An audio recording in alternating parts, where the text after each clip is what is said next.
Hello दोस्तों, मैं प्रियंवदा।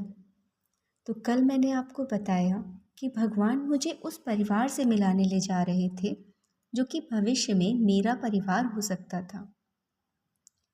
लेकिन हम सीधे उनके सामने नहीं जा रहे थे। भगवान बस मुझे उन लोगों के बारे में बताना चाहते थे जिससे मैं निर्णय ले सकूं।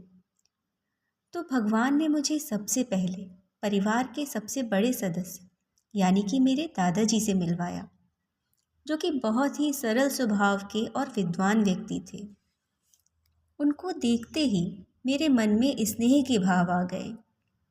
अब बारी थी दादी जी की, जो कि बहुत ही समझदार महिला थीं और वे एक शिक्षिका भी थीं।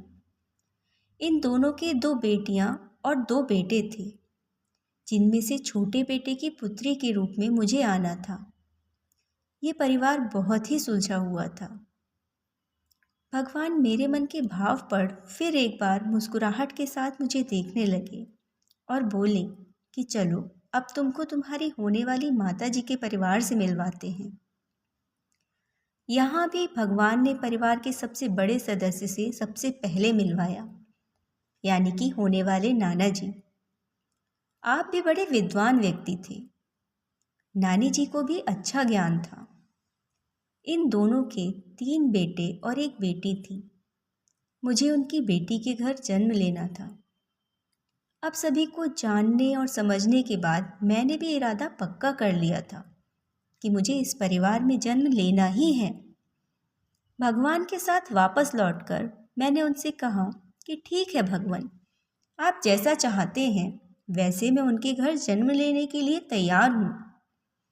भगवान ने कहा फिर ठीक है, कुछ समय बाद तुम इस परिवार का सदस्य बन जाओगी, पर याद रखना ये जीवन बहुत लंबा नहीं होगा।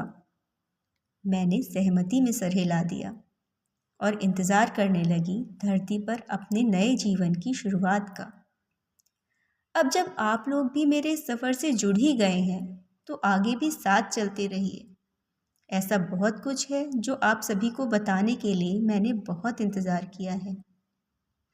चलते रहिए मेरे इस सफ़र पर। शायद आप मेरी कहानी में कहीं खुद को भी ढूंढ लें। आज के लिए बस इतना ही। धन्यवाद। कल फिर मेरे साथ जुड़िएगा और चैनल को सब्सक्राइब भी करिएगा।